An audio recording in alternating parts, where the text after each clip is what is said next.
Hello, and welcome to the Veiled Lotus. Today we're going to be talking about something that's really mysterious to some and a perfect tool for others. And I know DNA can feel confusing, but it doesn't have to be. Today I'm going to explain what DNA Painter is and why it's one of the best tools for understanding your family history. What is DNA Painter?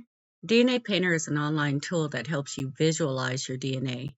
Instead of looking at a long list of matches and numbers and really confusing chromosomes and SNPs, DNA Painter turns your DNA into colorful, easy to read chromosome maps. Think of it like a painting or a picture of where your ancestors show up in your DNA. What does it actually do for us? Well, DNA Painter lets us upload your shared DNA segments from sites like Ancestry DNA, MyHeritage, or GEDmatch. Also, you can use it from Living Tree DNA. You can then paint each segment onto your chromosomes. What this is called is chromosome mapping. So from there, you can see which parts of your DNA came from which ancestors. You can group your matches into clusters by maternal, paternal, or specific family lines. You can spot patterns that help you solve family mysteries. It can turn your raw DNA into something visual and understandable. So why should we use it? One of the biggest reasons for me is it helps bust through those brick walls that we get to in the 1800s because it helps identify which side of the family a match belongs to. Even if a match doesn't have a tree, the segment location where they match you can tell whether they're maternal or paternal and where they match you at. It reveals hidden connections because when multiple matches share the same segment, they often share the same ancestor, which is the MCRA, the most common recent ancestor. This helps you build out your family tree with confidence. And it makes complex DNA simple. So seeing your DNA in color makes everything easier to understand, especially for visual learners. And once again, as the first one, I have to reiterate, it's great for solving brick wall problems. If you're stuck on a line, segment patterns can point you towards the right branch of your family. And because of that, it's empowering because instead of guessing, you can literally see your ancestry laid out in front of you. So DNA Painter doesn't just replace your genealogy research by any means. It actually strengthens it. It gives you clarity and more confidence when you can look at a visual map of where your ancestors live, actually inside of your own DNA chromosomes. So if you want to understand better, let's just go ahead and hop on in here and I will show you for myself. I created a new DNA Painter. So this is the dashboard of DNA Painter. You would go ahead and create an account. It's free to do to have one tree. So we are new here. So it's a whole bunch of stuff on here. You can visualize your direct line, map segments, compile and examine shared DNA. Not something you can go into, but what I'm going to do is just show you how to quickly and easily paint in a DNA match. So let's go ahead and go down to the bottom. So you see we have ancestral trees, tools, and chromosome maps. I'm going to go ahead and go on chromosome map because what I'm going to be doing is mapping the segments of DNA to specific ancestors. Okay, so we will create a new map. So this is what it will look like. A new chromosome map is a set of blank chromosomes. So you're not uploading your raw DNA. What you're going to be doing is overlaying your chromosome strings with your ancestors and your relatives. So it's a blank chromosome that represents an individual who has taken an autosomal DNA test. When you have a DNA match, you will match on particular segments. The aim of this site is to provide a platform that lets you take this match segment data and use it to paint your chromosomes, or those are the people who took the DNA test. Okay, so what it will look like, you'll see it'll have the chromosome numbers, that's 1, 2, and 21. It will have a start location. This is where your chromosomes are matching, the sections they are matching at, and an end location. It will have the centimorgans, which is abbreviated as CM, and the SNPs, which is how many of these alleles are connecting to each other. So you could choose whatever color you like to assign um, which family member you want to put to it. So who is this map for? Let's go ahead and enter a map. I'm going to call this Cousins Tree. So let's go ahead, save it, and start painting. So where are we going to find these at? Where are these paintings from? Let's go ahead and go up to My Heritage. This is a great location. So hopefully everyone's familiar with this is, so I'm not going to go into what My Heritage is, but the place where you get your chromosomes from is going to be under DNA Tools. So you'll click on DNA. It's down here at DNA Tools. We're going to be using the chromosome browser. So let's go ahead and click that. Now, what you want to do is find the person that you actually know how you're related. For me, that's the best way because you want to know someone that you actually have a side to begin with to be able to compare others to. For me, that's my Aunt Linda, which is my mother's sister. So you will add them to the list and we're going to compare. What that's going to do is bring up all the chromosomes that we are related, which are on 50 DNA segments because it's my maternal my maternal auntie. So you can see we match on every single chromosome except for 9.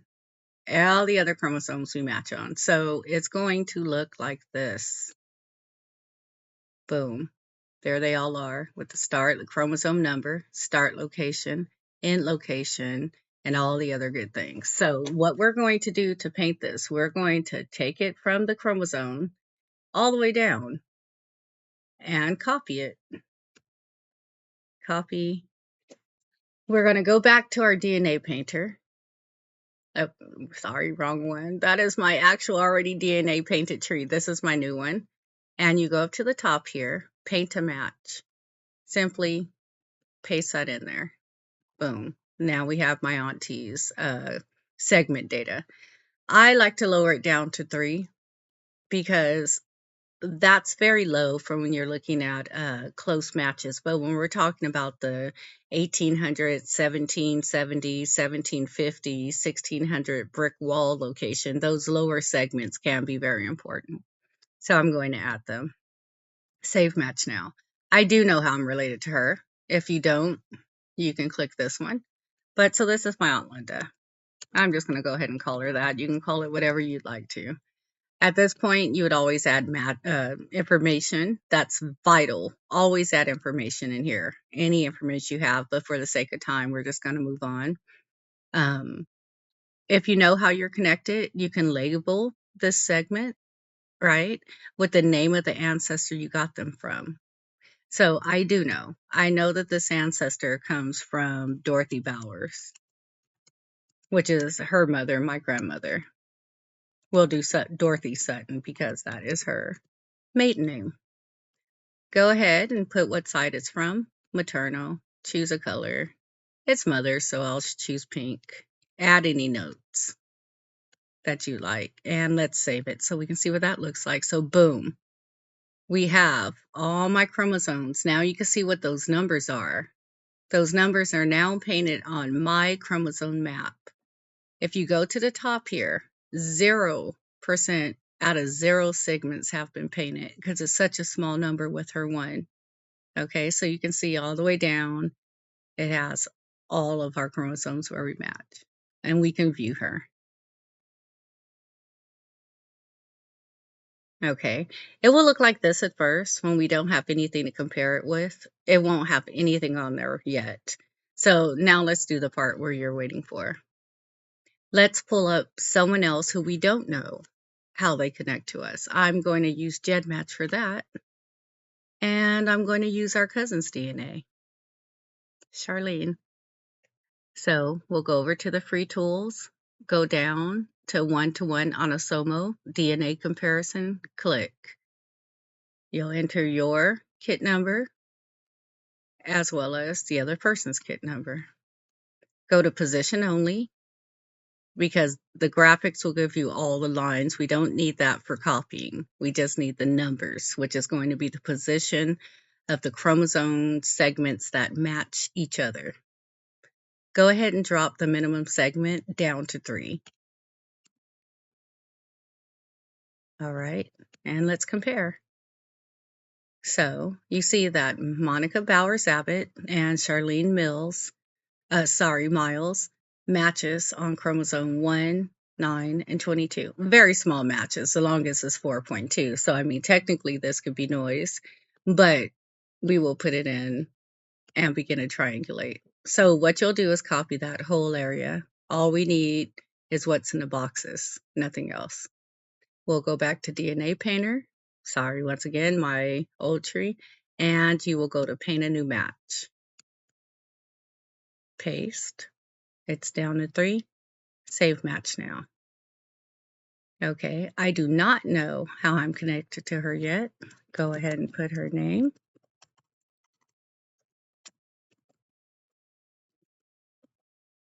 You can add details. You know, this is from my paternal side that we're looking at, all the names that we're looking for together, so forth. You'd add all that information. You can choose a name for this group or choose an existing group. The only group we have right now is my auntie's group, which is Dorothy Sutton. So we don't know that. So let's call this, okay, at the moment, I cannot remember which cousins we are looking for. So I will just put unknown cousins at the moment. And you can always go back in at any given time, update, change things. All right. So let's go ahead and save this match and let's view it.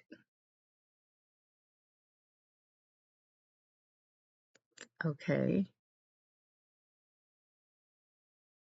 So for this, it has where exactly Charlene is matching at. It does not match on my maternal side, or else it would have her mapping my aunt's mapped chromosomes on there as well. So now we can see that it does not match on my maternal side. So we know that for a fact. So you see it says there are no matches that overlap significantly with Charlene. So we can tell that that is not on my maternal side, that that is on my paternal side. So therefore, you can go through dozens and dozens and dozens and dozens of matches to be able to figure out what side they're on, who they're related to, and how. As you can see, I have 0 segments painted. But let's look on my tree that I'm using. As you can see, there's a lot more painted. You see, this is with 1 cousin and with 2, with my aunt and my cousin, Charlene here.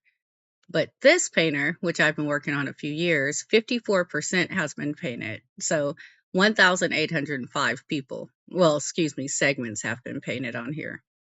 Here you can see my Aunt Linda is in here. I have Aunt Linda, all kinds of different people. Over on this side is a list of all the different categories I have separated people into. Some are by surnames, some are by known grandparents, some are by nationalities, such as the Chota Indian Indigenous group, Senegal. Senegal actually isn't a location, that's a surname. So some are by surnames. Some are just simply from DNA companies, like this is Living DNA. And once again, by different matches. Some is just X DNA. Some are unknowns that I'm checking on.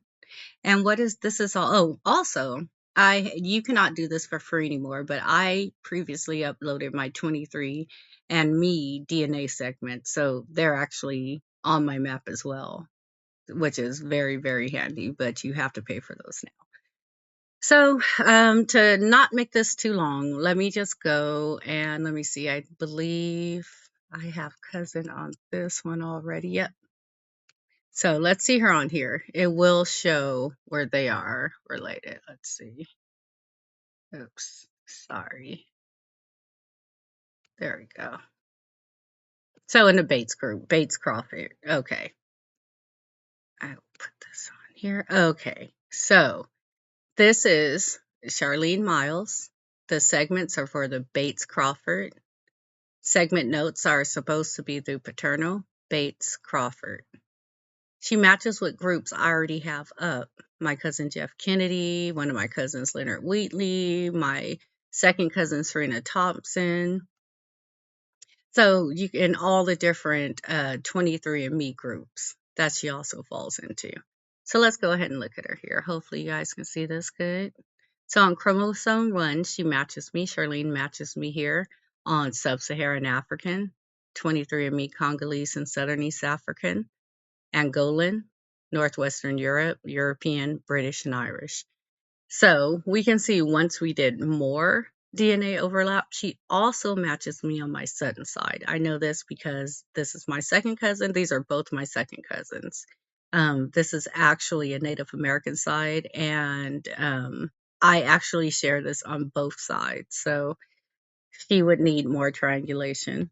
We go down to chromosome 9. Here she is, overlapping Ghana, Northwestern Europe, British, with my cousin Thomas Darton, who turns out is from a Bates search that I did on MyHeritage.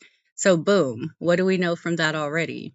We know, because I already have Thomas Darton on here as a Bates, that in fact, indeed, we are both matching on Bates. So just something as small as that can let you know, am I a cousin match to these people? Is it just on paper, or is it actually DNA? Here's another one. He's unknown, so I don't actually have any information on him. Let's go down. She's on chromosome 22, where she matches exclusively no one else, but she matches a completely European line. Look at this. That's very rare. Most of my lines are mixed. So she matches me through a European white ancestor on chromosome 22. And also, she matches me on my X chromosome, which is very, very rare for me. So on this one, it is a mixed chromosome. There's Northwestern European, British, African, Sub-Saharan African, and Nigerian. So this is, again, down here tells all the groups where she overlaps. So all these different 23andMe, and she matches my grandmother, Dorothy, on my maternal side through specifically the Sutton Kennedy, which is for me a Native American side. But she also matches me on the Bates and Crawfords, which is on my paternal. So for me, that's how I know that we match through the Bates and Crawfords, because my grandmother maternally is also a Bates, as is my paternal side. So something like that can really, really, really help you over time figure out where exactly everyone goes. So I hope this has been some help. I hope it hasn't been more confusing. This is the way it looks once you start getting a nice amount. Each one of those colors is a different person or a different group. So you see, it can go, and down here at the bottom, I have my maternal, my mtDNA haplogroups are down here at the bottom, which is really cool. There's a lot of different things you can do. So with patience and practice, you can go from having one person, 2 people on here, and 0 segments painted, all the way to having over half of your DNA segments painted. Once I get to 100%, I'll be able to, any given time, look at one of my chromosomes and see, oh, you match at 3 on GedMatch, and I'll be able to know exactly where that person falls. So pretty soon it will be a game changer. So I hope this has helped. I hope it recorded. If you have any questions, we can talk about it in a meeting. Thanks, cousins.